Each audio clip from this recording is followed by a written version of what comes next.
Assalamualaikum warahmatullahi wabarakatuh. Salam sejahtera bagi kita semua. Yang kami hormati Pak Menko Pangan, Pak Menko PM, dan juga Pak Ketua PCO. Pertama tadi dalam rapat terbatas, Bapak Presiden memberi arahan terkait dengan perkembangan perekonomian. Dan perkembangan perekonomian dengan pertumbuhan 5,12, kita ini menjadi salah satu yang tertinggi di kawasan G20 maupun ASEAN. Dan dari pertumbuhan dari Februari ke Februari, yang utama terjadi peningkatan penyerapan dari tenaga kerja. Jadi jumlah penduduk yang terserap di angkatan kerja itu 97,73% atau 3,59 juta orang di tahun tersebut. Kemudian kita juga, Bapak Presiden juga melihat bahwa daya saing itu menjadi penting dan kita bersaing dengan berbagai negara. Oleh karena itu kemudahan perizinan berusaha harus segera didorong. Dan pemerintah telah mengeluarkan PP yang terkait dengan kemudahan perizinan yang menggunakan metode fiktif positif. Nah, ini perlu disosialisasikan dengan seluruh kelembagaan agar sistem perizinan yang di OSS itu bisa berjalan dengan baik. Kemudian untuk semester 2, pemerintah perlu mendorong konsumsi rumah tangga dan daya beli agar pertumbuhan bisa terjaga, dan beberapa program unggulan yang sedang didorong antara lain tentunya mendorong investasi dan ekspor melalui kawasan, kemudian juga implementasi daripada kredit. Kalau untuk perumahan ada FLPP, kemudian juga baru diluncurkan KUR perumahan. KUR perumahan itu kreditnya bersifat revolving, dengan 5 miliar bisa di-revolve 4 kali, sehingga bisa disiapkan sampai dengan 20 miliar. Nah, itu untuk mendorong sektor konstruksi, dan itu melibatkan hanya kontraktor yang UMKM. Jadi non-kontraktor UMKM itu diharapkan mereka untuk perumahan yang bukan memanfaatkan KUR tersebut. Nah, dari 5 miliar itu bisa membangun sekitar 40 tipe perumahan. Kemudian pemerintah juga melanjutkan PPNDTP yang 100% itu sampai dengan akhir tahun ini. Dan itu untuk pemilikan perumahan sampai dengan 2 miliar.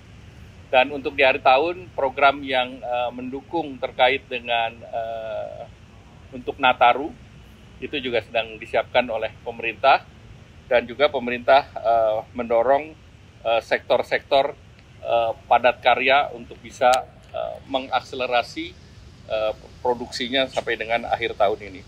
Kemudian tentunya kalau terkait dengan APBN 2026 nanti akan dibahas tersendiri dan disampaikan Presiden pada tanggal 15 Agustus nanti.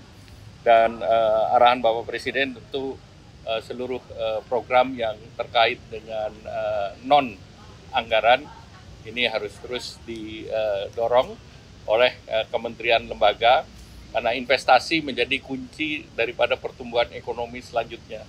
Dan tadi dilaporkan juga bahwa target investasi di 1.900 triliun di tahun ini dapat dicapai, karena untuk semester pertama itu sudah dicapai realisasi yang diinvestasikan berdasarkan data yang ada di BKPM.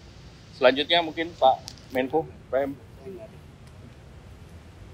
Udah lengkap dari Menko Ekonomi, tambahan saja terakhir saya laporkan soal yang ramai sekarang soal beras ya, yang melanggar itu ditindak tegas. Tapi masyarakat tidak usah khawatir, kita sudah ada operasi pasar yang disetujui Bapak Presiden 1,3 juta ton ya, dipercepat ini sekarang untuk operasi pasar. Yang kedua sudah ada bantuan pangan beras sebanyak 360.000 ton. Selain tadi saya laporan soal koperasi desa agar dipercepat nanti bulan November untuk bisa operasional semuanya. Terima kasih. Udah Pak? Sedikit.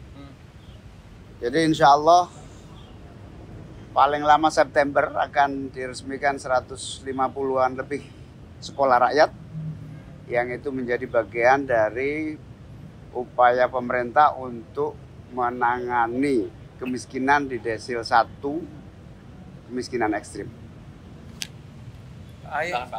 Tambahan saja sedikit, dari sektor pembangunan infrastruktur, selain kami akan terus fokus mendukung pembangunan infrastruktur untuk mewujudkan ketahanan pangan, misalnya dengan perbaikan irigasi, termasuk juga membangun dan revitalisasi bangunan-bangunan untuk sekolah rakyat yang tadi menjadi program unggulan dan bisa segera dirasakan manfaat oleh masyarakat. Tadi Bapak Presiden juga kembali menekankan pentingnya kita menyempurnakan konsep besar untuk membangun giant seawall.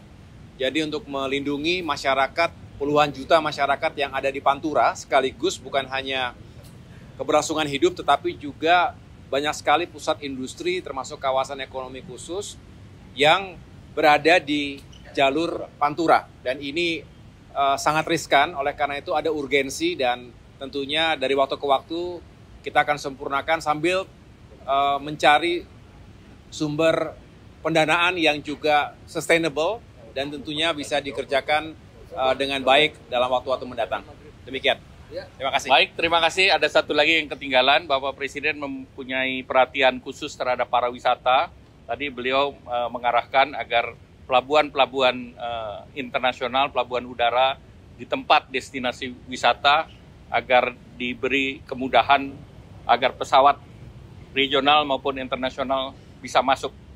Dan kedua terkait dengan event di MotoGP di Mandalika maupun F1 di air di Danau Toba untuk powerboat untuk dilanjutkan. Terima kasih, selamat malam. Wassalamualaikum warahmatullahi wabarakatuh.